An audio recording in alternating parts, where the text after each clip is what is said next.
A very good evening to all the participants. Welcome to this 74th WiseViews Leadership Conversation. We are going to have a wonderful conversation with Dr. Jitendra Sharma.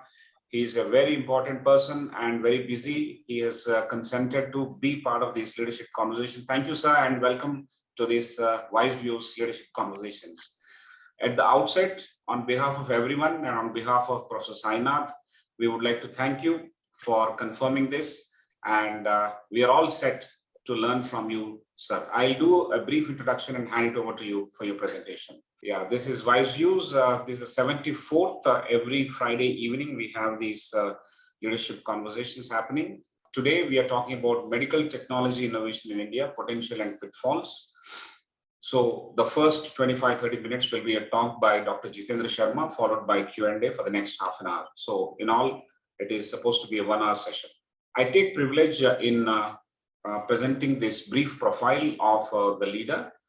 Dr. Jitendra Sharma is the Managing Director and Founder of CEO of Andhra Pradesh MedTech Zone, AMTZ in short, which is Asia's first medical devices manufacturing park. He is the Founder, Executive Director of Kalam Institute of Health Technology that serves as Medical Technology Policy Institute to various departments and ministries of Government of India. He is Member Secretary of National Medical Devices Promotion Council and Founder, Chairman of 2 MedTech incubators, MediValley and BioValley. He is Adjunct Lecturer at University of Adelaide, Australia, Chairman of Indian Biomedical Skill Council, and a Distinguished Senior Fellow at Niti Aayog, the National Policy Making Institution of Government of India. Dr. Sharma has been awarded the European Union India Young Leaders Award, the European Union Parliament, Brussels, and AAMI Lofman Great Batch Award for his distinguished work in medical technology sector. He is also known in the professional circles as the MedTech Man of India. We are extremely proud, sir, to have you with us. I would also take one more moment to introduce my colleague, Professor R. Prasad is the Director of Academic Wing at ICFAI Group. He also is a professor and course mentor for the latest program that we launched, the online MBA program. He brings 3 decades of rich experience with himself. He was an entrepreneur before, and he worked in the corporate and in the academic world, all put together 3 decades of wonderful experience that he brings to the table. He has a BTech from IIT Bombay and a PGDM from IIM Kolkata. And he published several articles, written several books, and presented many papers all across. Welcome, Professor Prasad, and thank you. So with this, I now request Dr. Jitendra Sharma to start his presentation. Sir, we are all ears. We are set to understand how this landscape is changing, and we would love to learn from you and later ask a few questions to clarify. Thank you, sir. Over to you. Thank you very much, and I hope you can hear me loud and clear. Also, my knowledge and understanding is very narrow. It's only in the field of medical technology and healthcare, whereas your courses on leadership and strategy encompasses a large number of knowledge verticals. So what I'm going to do is I'm going to share my snippets on the discoveries and learnings we have in our sector, take few fundamental approaches from it, which could be generalizable across sectors. So the audience should feel free to ask questions even beyond medical technology, because these fundamentals are equally important for all sectors. I will not have a very bulky presentation. I would like to show you live CCTV cameras from my computer of production facilities rather than a boring presentation, and few online videos which you can see for yourself as well. I have been slightly into other meetings, so I have not read through the brochure of the program. Any sector, if we have to improve, that improvement can be done either to expand the sector or to remove problems that are inherent in the sector, or to bring better value of our investments happening already in the sector. Fundamentally, whether it is agriculture or dairy, defense or health, all of us are working in any sector for 3 primary reasons. Either we want to expand it, which means we want to add a new automobile category called electric vehicles. That's expansion. 2, we want to bring better value proposition. So we Uberize the vehicle or we bring Olas. We are not adding new vehicles, they existed. We are connecting demand, supply, aggregating, creating better value.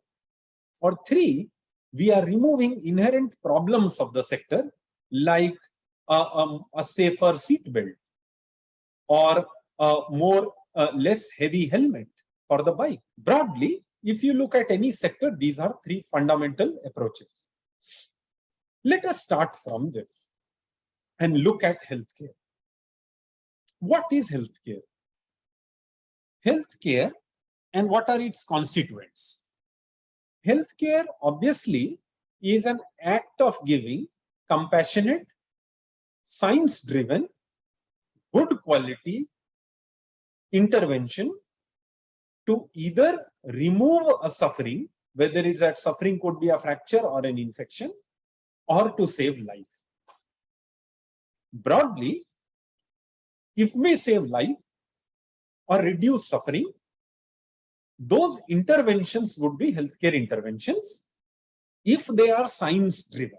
It's not that it is hypothesis driven or belief driven. If it is science driven, that science could be medical technology, that science could be nosode. Nosode is a science in which we use roots of plants to treat illnesses. It could be a homeopathy, it could be yoga, but it is science driven. Now you look at modern healthcare and what constitutes modern healthcare. Modern healthcare as we know it has 4 constituents. Walking into a hospital, you will find these 4 constituents. Constituent 1 would be, if you divide the healthcare into 4 parts, the part 1 would be the building and land. So if you imagine healthcare to be a big circle, one piece, 1/4 of that circle, 1 pie of that circle will be building and land. This building and land has nothing to do with healthcare. It is part of real estate sector. It has nothing to do with healthcare sector. In that building, if there were to be a school, it will be education sector. If it is a hospital, it is healthcare sector. This will never be in our control because it belongs to some other sector. Take the second piece, human resources. And we must apply these fundamentals of breaking a sector into its input parts to understand what we can do. Take the second piece, human resource. Nobody in the audience and no one from us would like to earn a lesser salary than what we are earning today, right? All of us would like our increments to happen every year. No one would agree for a lesser salary, which means knowingly we will never reduce the cost of human resources. We can only reduce the cost of human resource by removing some people. If we are able to manage 10 people's work by 8 people, or by bringing automation or robotics. Even then, it is not possible to reduce or control the cost of human resource in any sector. Number 3, what constitutes healthcare? It is the pharmaceutical products.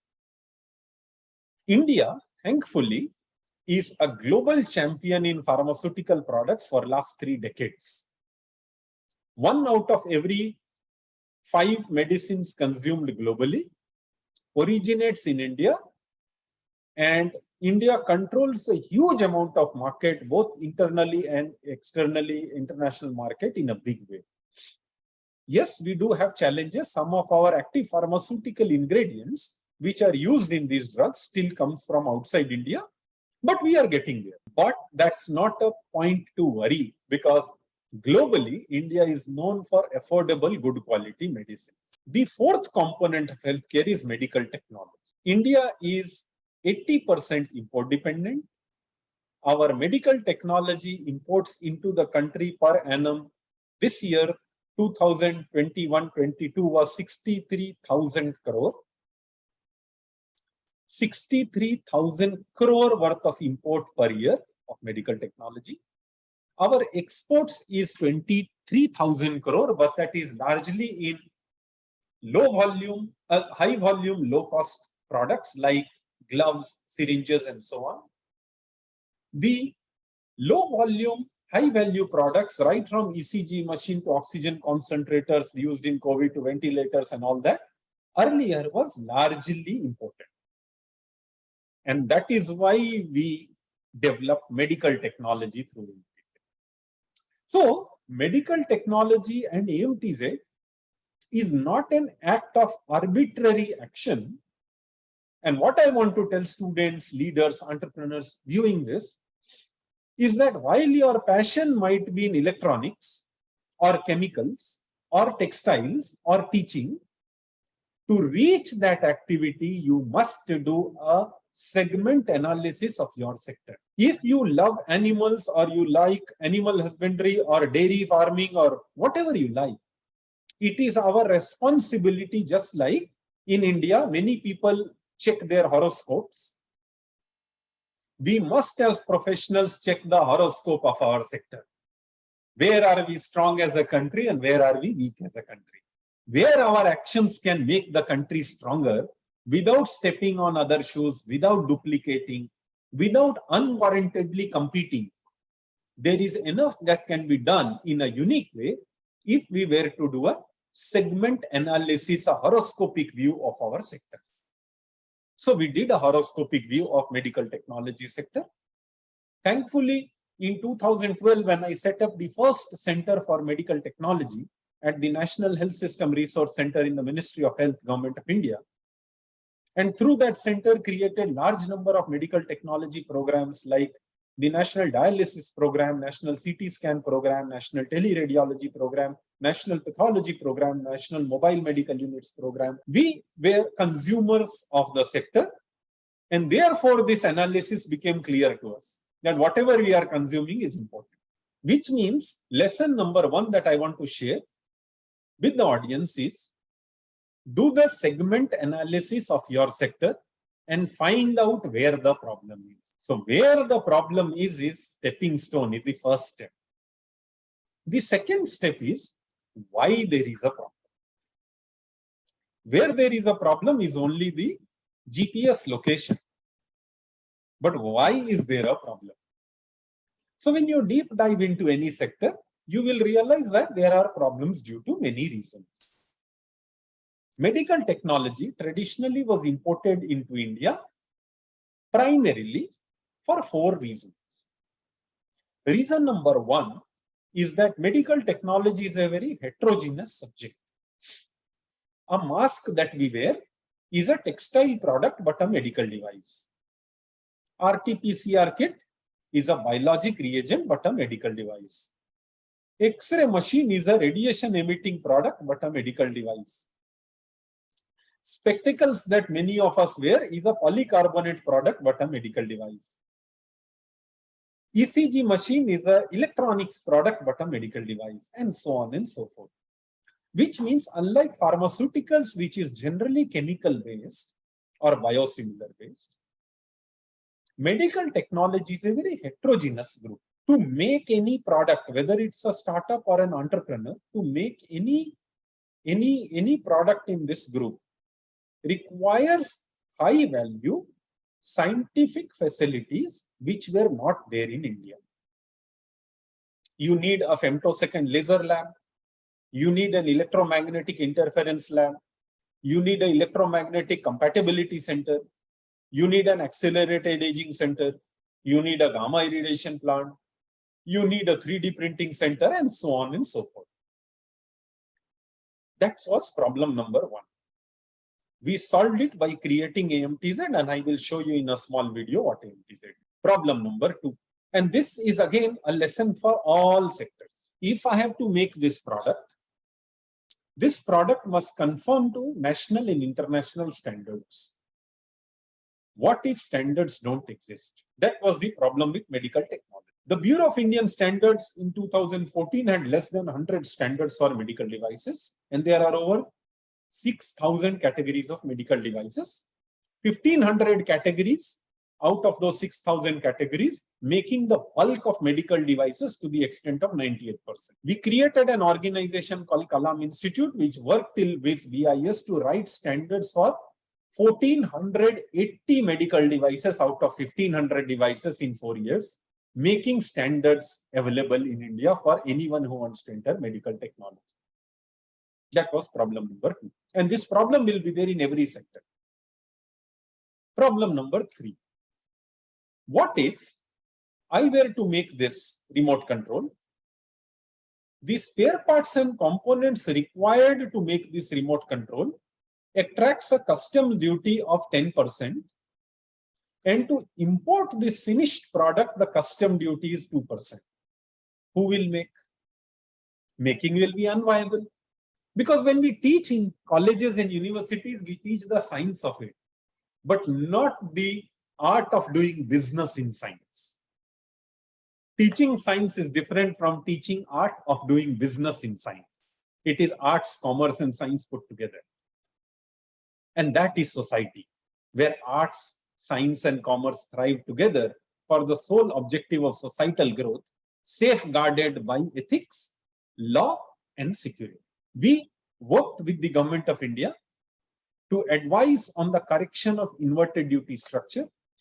And in medical technology, 98%, 99% of the spare parts and components, which leads to production of medical devices, their basic customs duty were reduced to 2.5%, and that on imported finished products were increased to 7.5%, making viable to enterprise manufacture medical technology.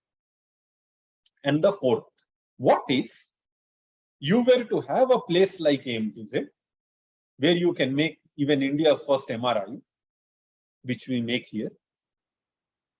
What if you have the standards given by Bureau of Indian Standards for the making of the product? What if the customs duty on spare parts and components is minimized so that manufacturing becomes viable, but nobody buys the product? What would you do? What should be done to make products be purchased? There, in every sector, in many sectors, you can break the clientele into public sector, which is government procurement, and private sector, which is private procurement. The government sector will always buy the least cost, best applicable quality. Private sector will buy at any cost by freedom of choice. And this is important for the viewers of this audio. So the government of India in 2016-17 brought out something called PPO, Public Procurement Order, which states that if we invite procurement, RFP or tender for a medical device from multiple people, 2 people qualify, one is giving at 100 rupees, but it is made in outside India. Another is slated to be 110 rupees, but it is made in India.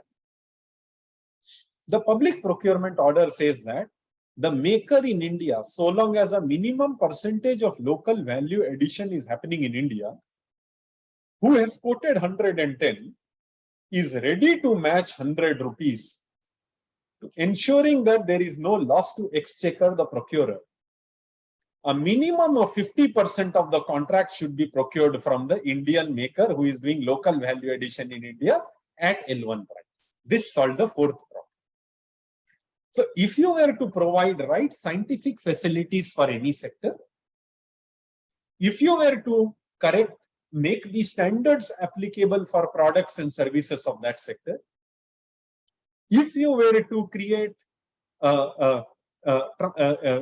viable financial customs duty and tariff structure around spare parts and components of any sector, and if you were to ensure and encourage procurement of those goods through an ethical, transparent means, you are solving all the 4 problems. And therefore, the viewers may like to take a leaf out of this situation that any sector will may be made of ingredients, break it down, find out where the problem is.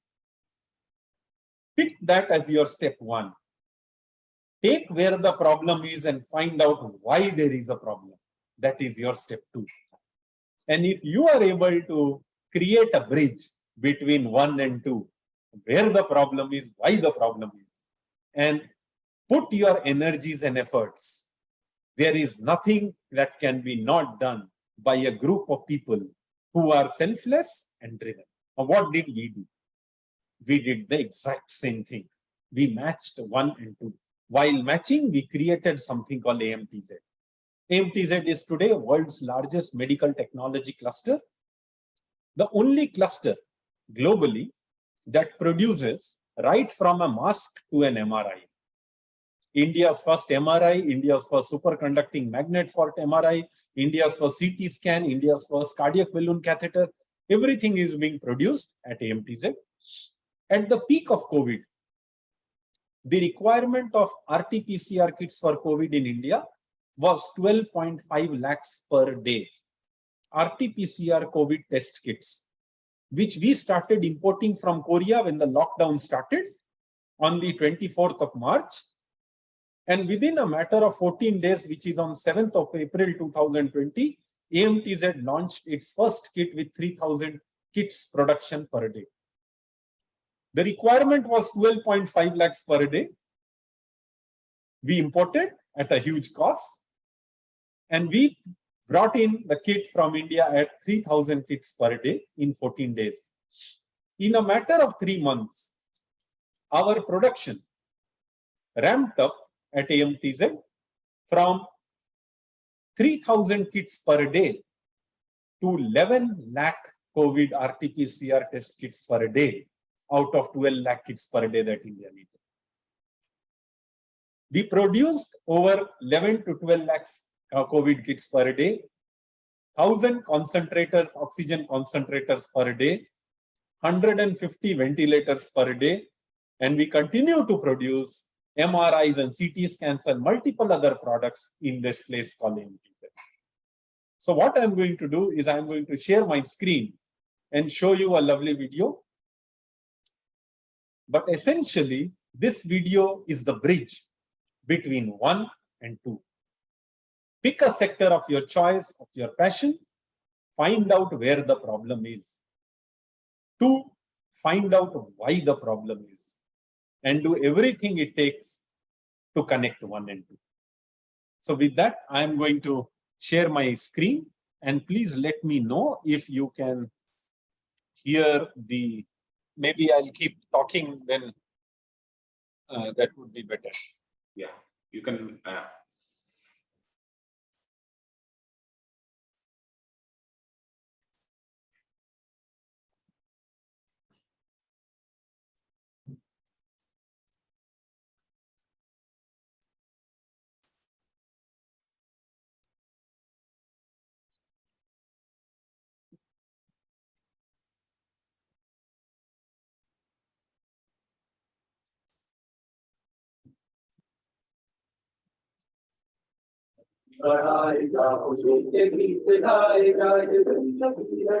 This is the phase of construction, 2019.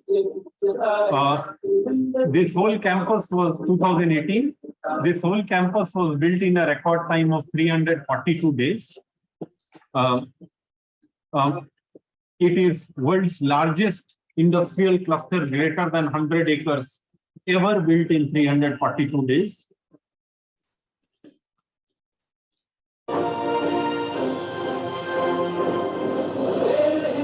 This is our 3D printing facility. All these centers are necessary to ensure that innovators, entrepreneurs who come, they are provided with the best infrastructure.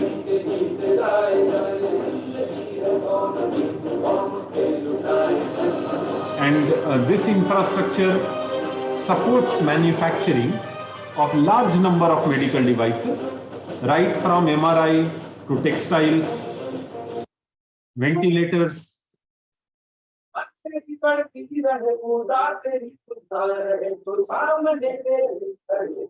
As I said, medical textiles,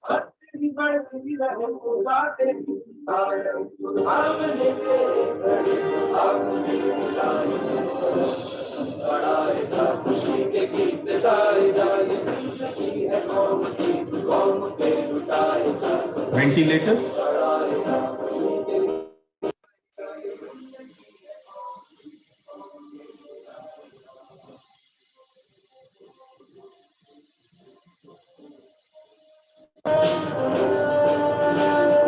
The global chip shortage did not hit us because we make our own printed circuit boards, sensors, our own. These are the lines where millions of RT-PCR test kits can be made in a day, literally serving not just the country but the world. The innovation hubs where we provide right from exosome to tissue engineering and from BiPAP to ECG machine. And I'm sorry that video couldn't go through. I will share this link with the audience.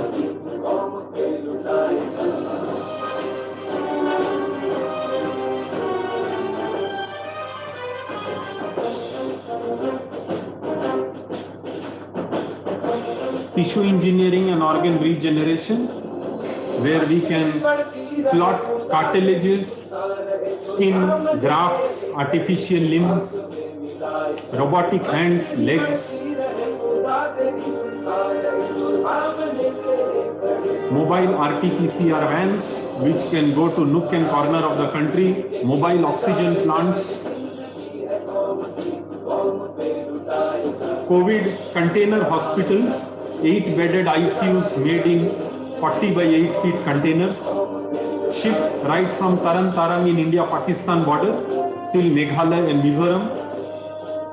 Oxygen concentrator lines which can produce almost 1,000 oxygen concentrators a day,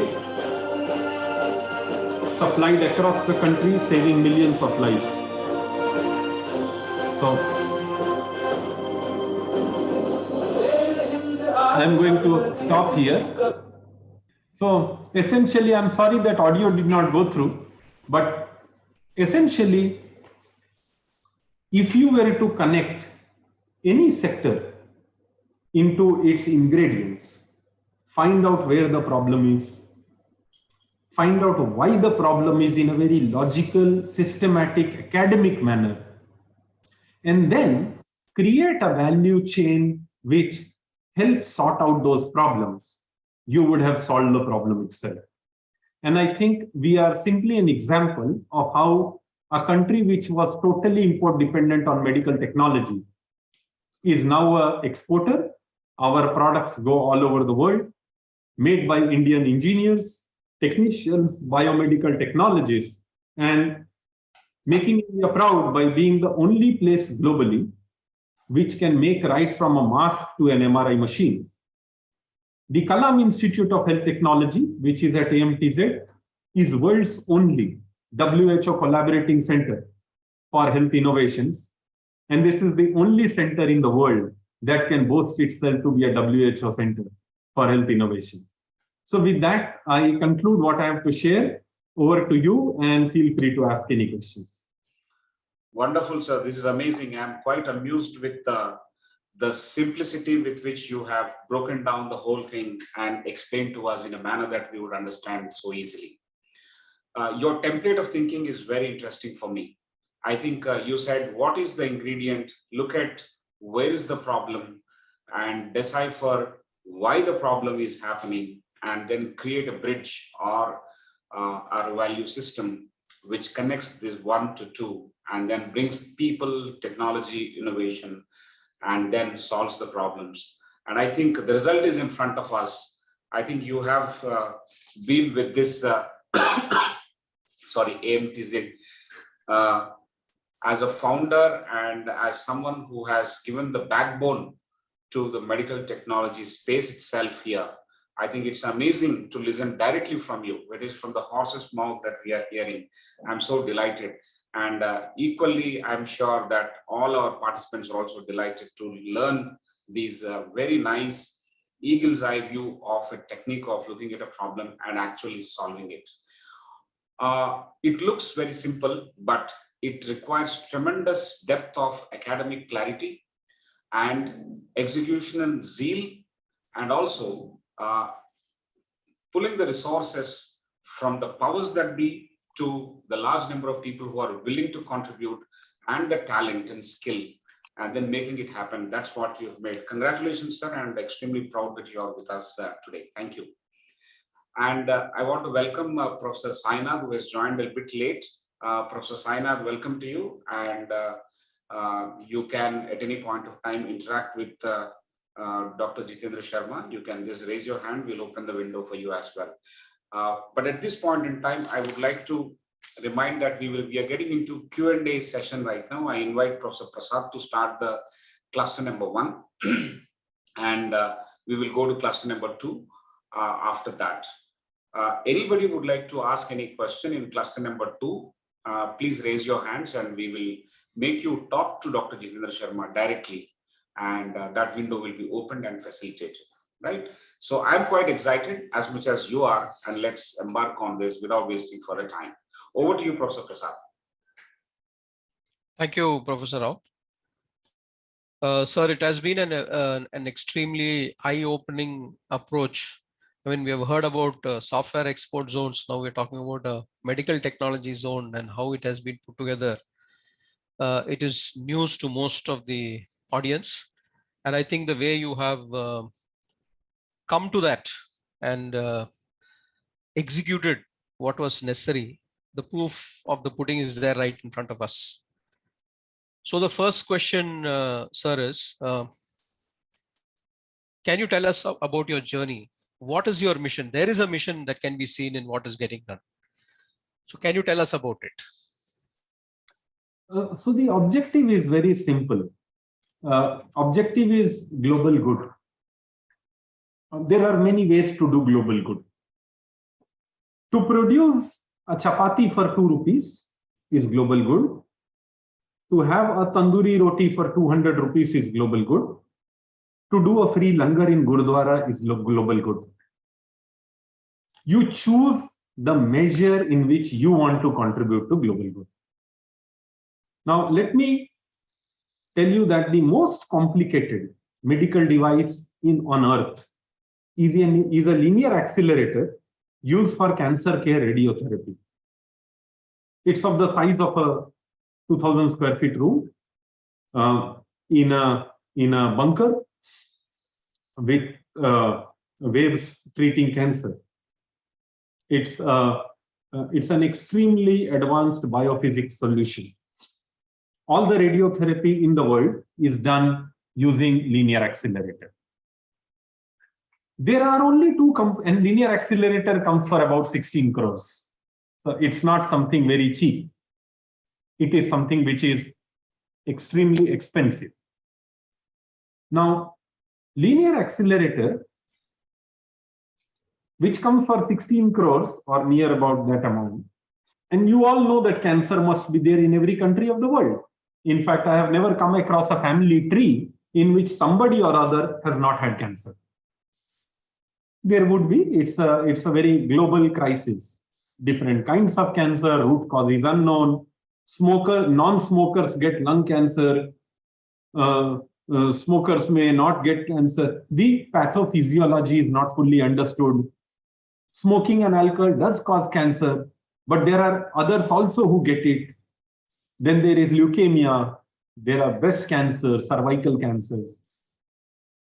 You would be surprised to know that on the face of Earth, despite large categories and subcategories of cancer, there are 34 countries in the world that do not have a single linear accelerator installed in any of their hospitals. 34 countries that don't have a single linear accelerator installed in their hospitals for cancer care radiotherapy. And there are only 2 companies in the world that make this machine. One is in US and one is in Sweden. So bringing out a linear accelerator for half the price of what it is being sold in the market today, that is also global good. So the objective of our work is India should be a source of good quality, high efficiency, high safety medical equipment supplier to the world for global good. Not just for business. Business is a byproduct of this goodness. The expansion in the sector is byproduct of that effort. But we should first be instruments of global good to the countries where 34 countries do not have a single linear accelerator. Imagine if CT scans were to be as cheap as a sofa. Perhaps they would be there even in most remote places. And that's our purpose. Objectively, our purpose is to ensure that at least 50% of India's consumption of medical equipment is made available through Made in India medical technologies at affordable costs. And if 50% of our consumption in India for medical technologies can be made available through AMTZ, and subsequently we become a huge instrument and force of global good to do the same in other countries, we would feel that we have met our objectives. We have documented this, including the massive journey of building AMTZ in 342 days, as well as the policy matters and our intent in this picture which is seen. If I close my video, it is a book which is available on Amazon called Made in Lockdown. The title itself brings a smile on many people's face because it is called Made in Lockdown. You see on the book, there is a lock and then there is an unlock. And the book is the story between the lock and the unlock that the world faced. So I would advise readers to also read this book and get connected with this mission of doing global good we are doing in medical technology. Malala Yousafzai might be doing it in girl education. Somebody might be doing it in dairy. Somebody might be doing in sugarcane research. And we should use our academic and professional training, our tribute and gratefulness to our teachers by being an instrument in this global good, whatever be the sector. Over to you, Mr. Prasad. Thank you, Dr. Sharma. We are also keen to understand the first part of the question, which is your journey. I mean, to get to a mission like this, apart from the thoughts and ideas, there are a lot of values, a lot of influence, there's a lot of motivation, inspiration. Can you give us a brief on that? Yeah, that's something I tend to hide as much as I can. But yeah, I have been a worker almost from the age of 9 when I started doing my first job. I used to sell Parle-G biscuits, Amulya, Horlicks, Dabur Chyawanprash, soaps like Godrej No. 1, Synthol. There is no product in departmental store which is not a grocery which I have not sold on my bicycle in shops from the age of 8.5 in West Bengal. And eventually I got a medical and engineering seat, but I did not have resources to study any of it. I was lucky to go to a charitable organization where education was given free, which is Satya Sai Institute of Higher Learning, where I studied. I was also lucky to go to AIIMS New Delhi on a training fellowship.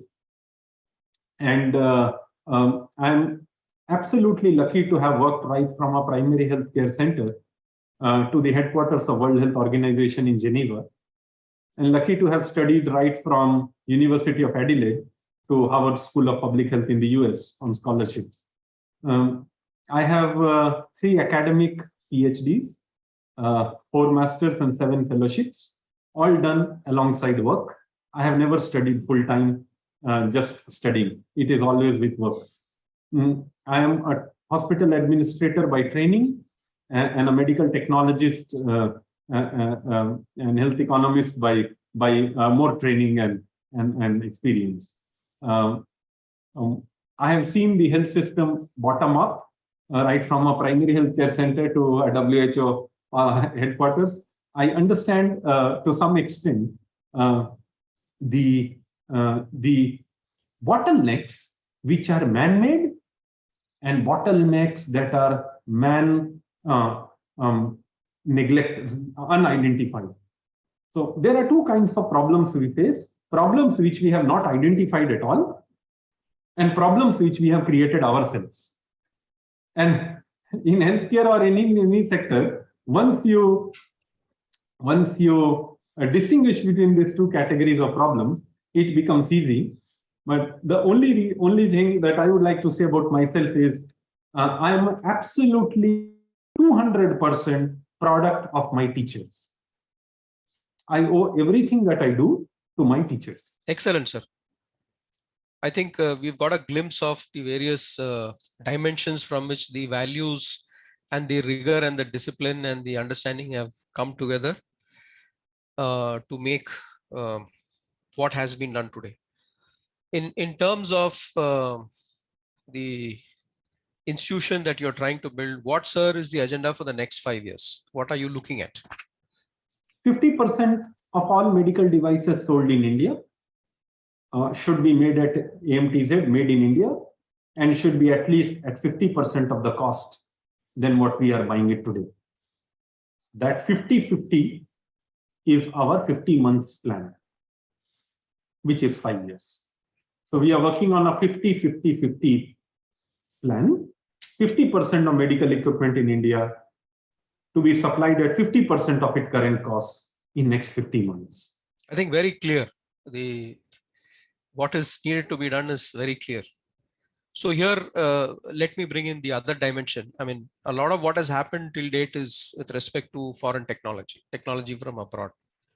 Now, when one tries to build one's own technology and, to get to half the price, there may be many methods, but when one is tackling a problem like this, how do you go about doing it? Can you give some insights, examples about how this is done?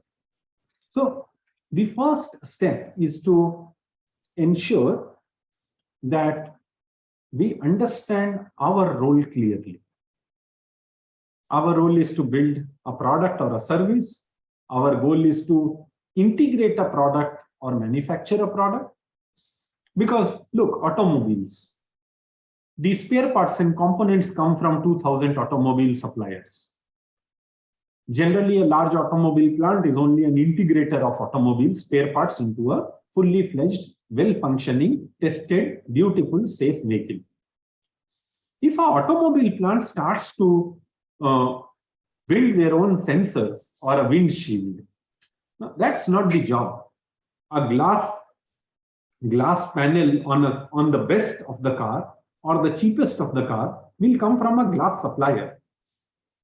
It could be Saint-Gobain, or it could be Acruz, or it could be someone. But you don't go as a car supplier to start building glass.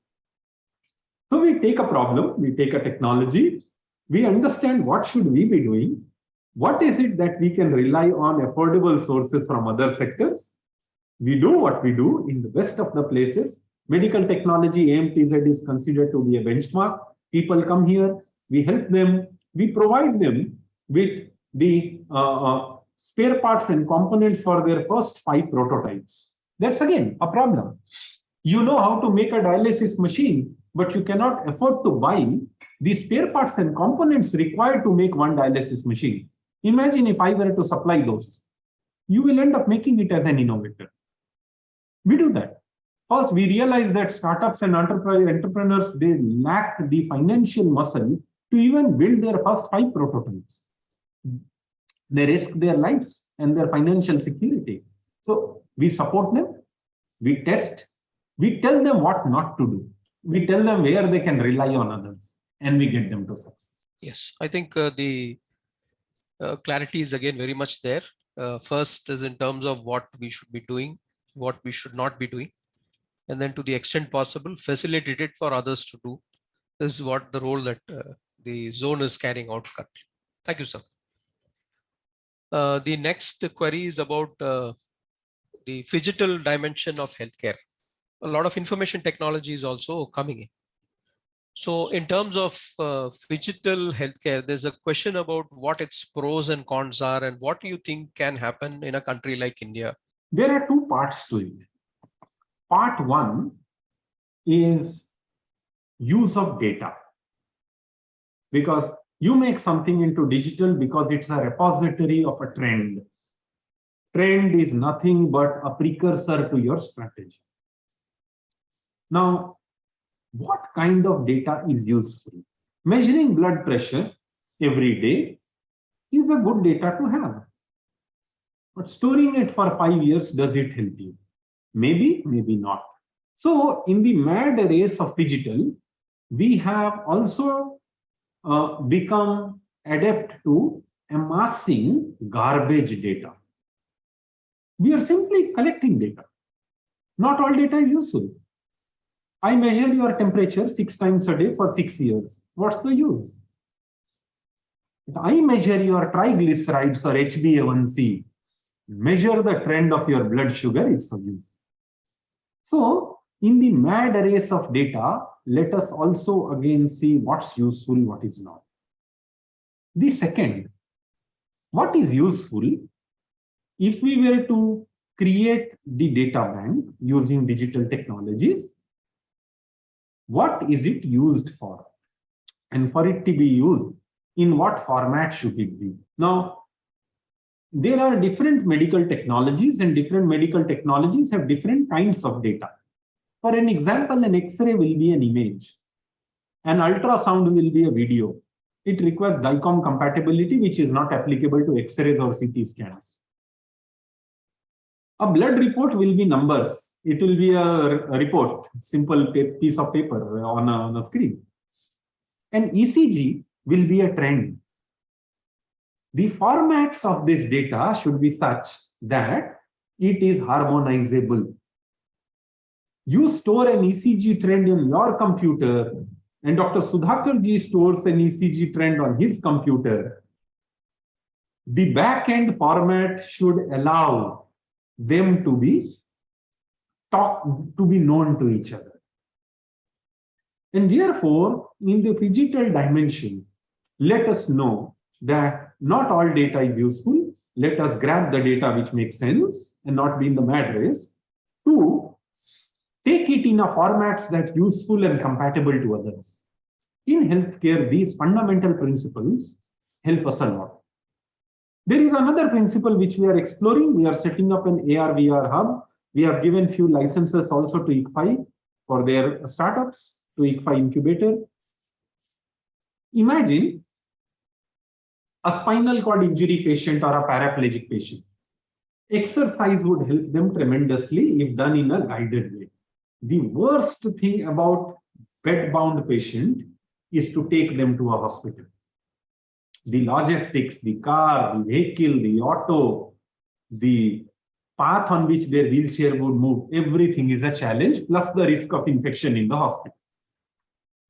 Imagine I create a paraplegic center with a guided therapy room with the best of the machines, have a trainer which is expert in spinal cord injury or bedridden patients therapy, send an augmented virtual reality glass to the patient at home. The patient wears it, imagines himself or herself to be in the therapy room and does guided therapy. That's phygital. And we are working towards that. So we should be extremely relevant to our end client. This is again a lesson for all sectors. I'm repeating this because I know ICFAI is not just medical. It encompasses a large number of fields. Whatever I'm sharing must be relevant to you. People must understand that your glamour of being funky, being phygital, is less important than your true use for your end client. Your end client must find what you are doing relevant.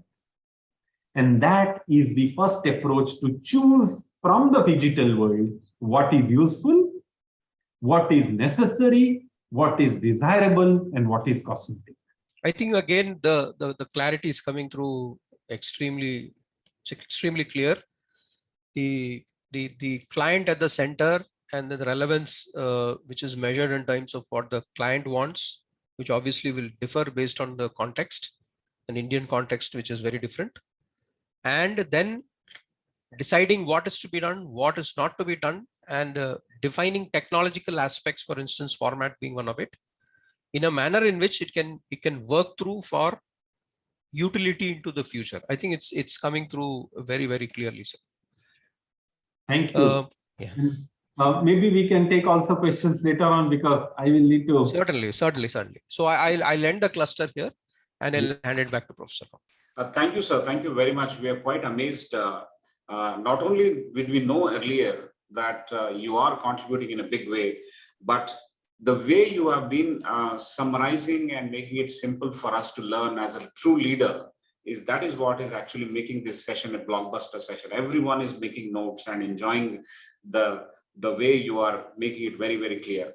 The vision and the mission, the lesson number 1 to lesson number 2 to lesson number 3, I think everything is falling in place of a higher order learning for us. I think it's amazing. I will very quickly take a couple of questions and then I will honor your time, sir. Ladies and gentlemen, if you really want to ask any question, please raise your hand. I will give priority to that. In the meantime, I will go through with the questions that I have with me. Sir, the first question is, to what extent does privacy and security issues hamper adoption of technology in healthcare? Right. So privacy and security is the fundamental right of the original data which belongs to that patient or that person. As long as that is in the control of the person to whom it belongs and shareable across the people to whom the patient or the citizen wants, it's safe. But its blind use is unsafe and could be unsafe not just at this point of time, but in future also. Now, the best way to do that is to have, and again, IT world brings out its own firewalls and barriers to privacy, so that the privacy is safeguarded. But look, when a patient is on a bed, there is no privacy at all. The nurse needs to know, the ward boy needs to know, the doctor needs to know, the pathologist needs to know, the dietitian needs to know, the physiotherapist needs to know. So you have a world where everyone needs to know about you, but should not misuse you. That's a very brittle balance. That balance can be safeguarded if the technologies we use allow it for controlled use and allows patient to own the data. For example, we go to 1,000 places and give an ECG. How many ECG machines actually share the graph back with you on your cell phone? None. Why? It belongs to you. The ECG machine should come with an inbuilt feature of sharing it with you, ensuring that it is not available to anyone else. That balance in medical technology is very important, and we are gradually getting there. But the fundamental principle I want to share is, in your segment, in your sector, particularly in healthcare, data is relevant only if it can be used. But it is relevant only if it can be respected. And therefore, controlled use and ownership of the data with the person to whom data belongs, and not to an external party like a hospital, is the fundamentals of ethics in data governance. Amazing, sir. Amazing. Once again, wonderfully you simplified. I think privacy is a fundamental right. That's what you have actually emphasized again in this response. Second is that there should be a controlled use, and also the belief and practice that the owner of this data will have to be honored and respected. So, and shareable features are missing, actually. I mean, that looks like a gap and an opportunity at the same time. So I'll quickly move to the next question. That is, there are a lot of wearable medical devices these days which record and send data to apps. Are they safe for human bodies? Broadly, safety is looked at technologically in two aspects.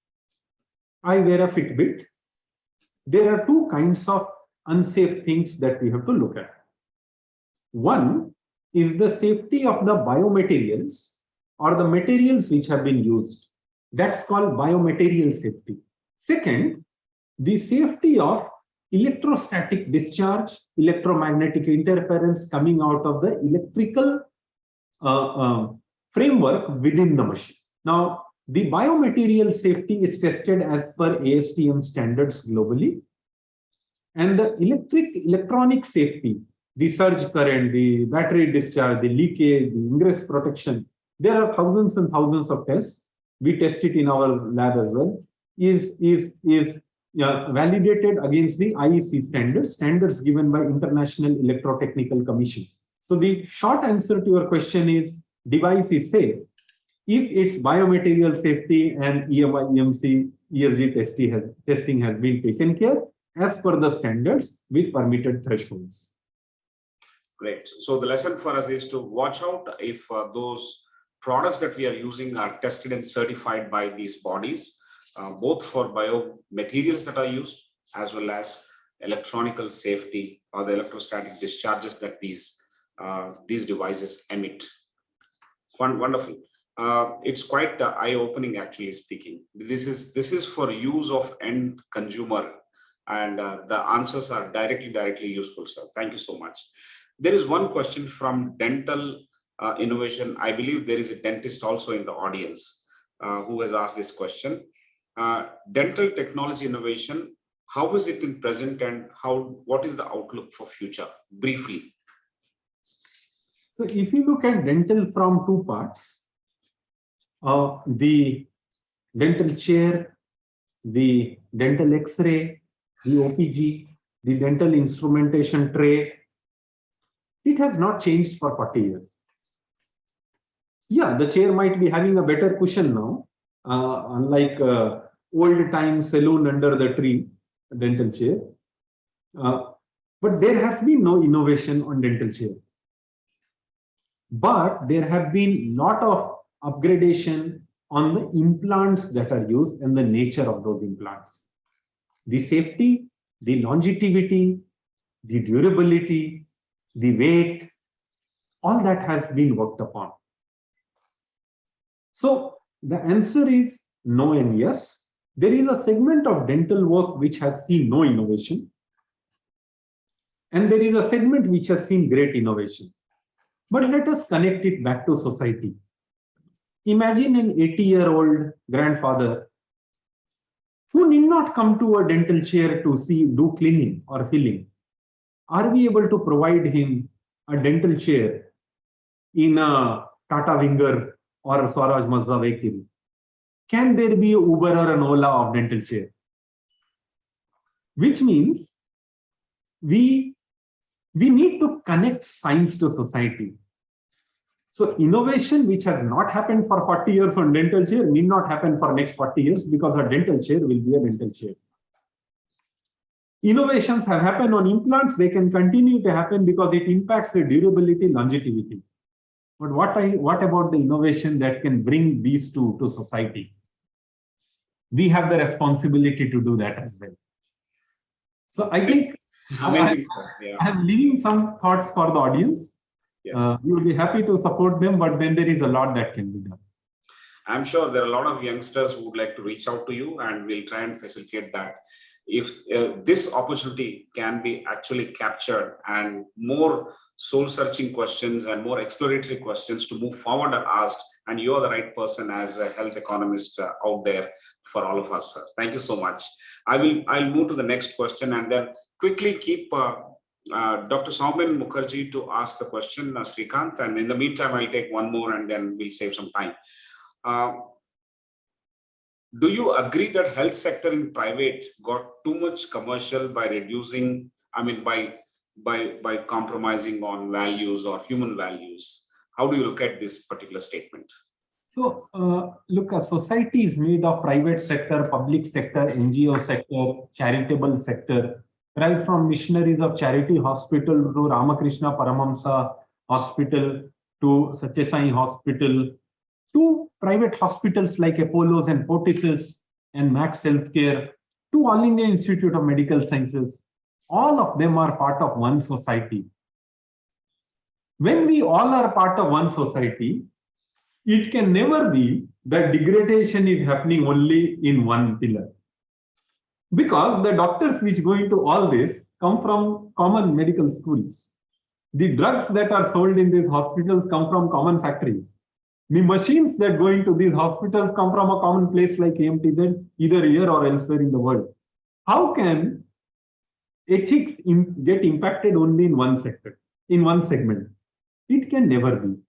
Because it is we humans who work in a private sector today and corporate sector or NGO sector or government sector tomorrow.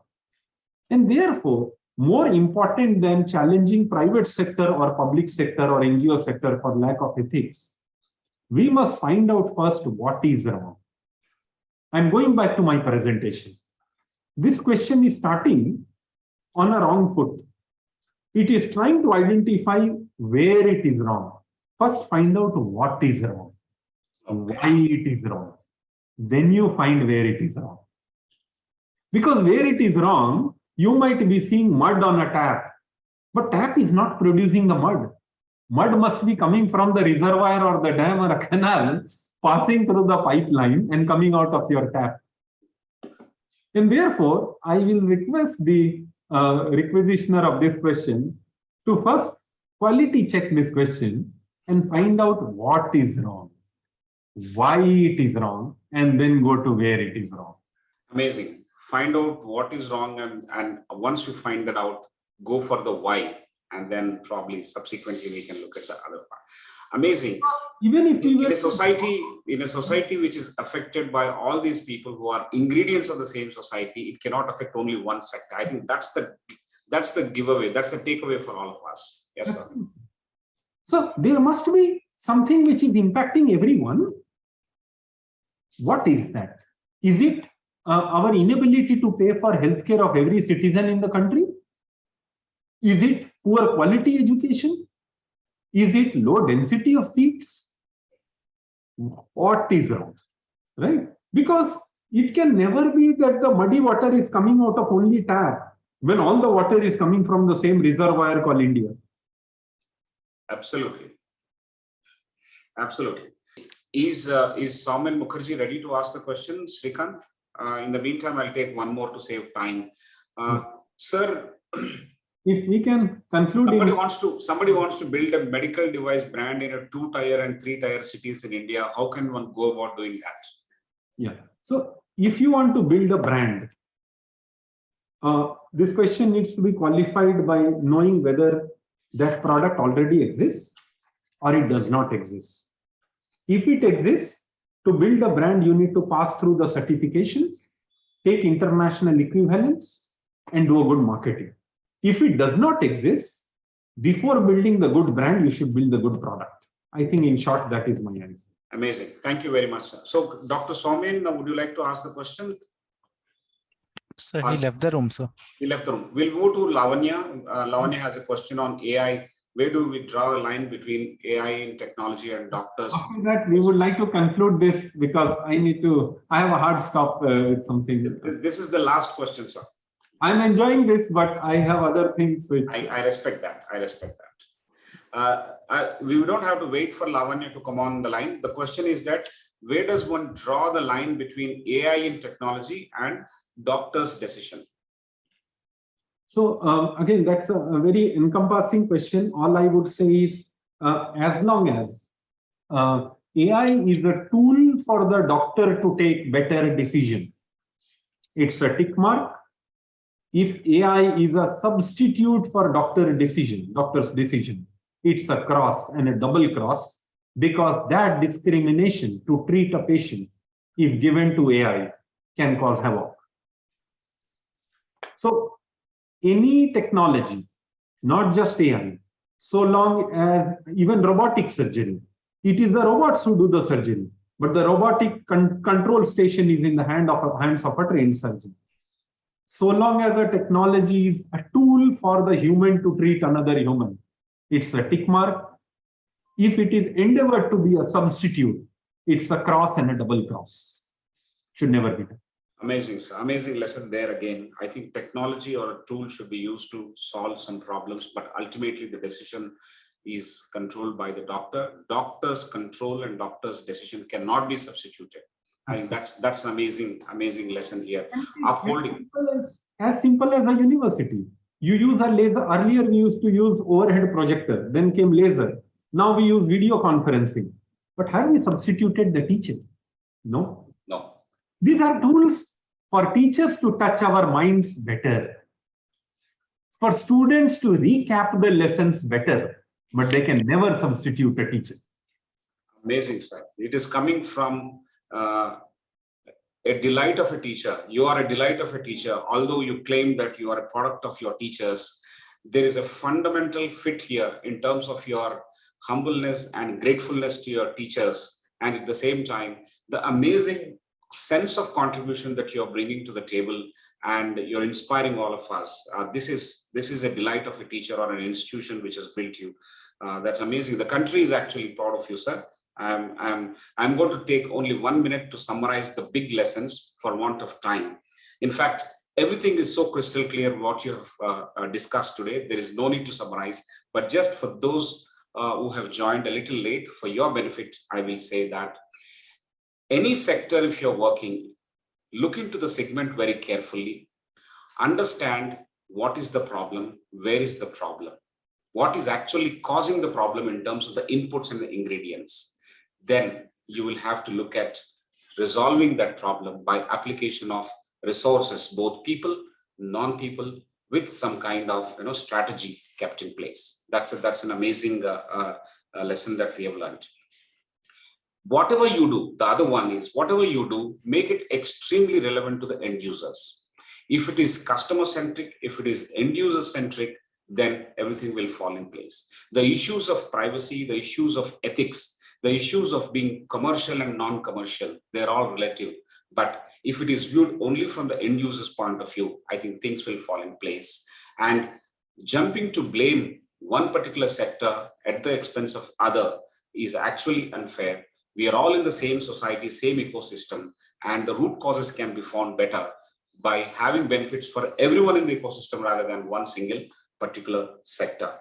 And when you are embarking as an entrepreneur on making some new products, on new ideas to actually business fruition, when you are actually trying to solve problems that humans are facing by reducing the costs, we can always look at AMTZ as an inspiration, as a model, and as a template, and we can all reach out to Dr.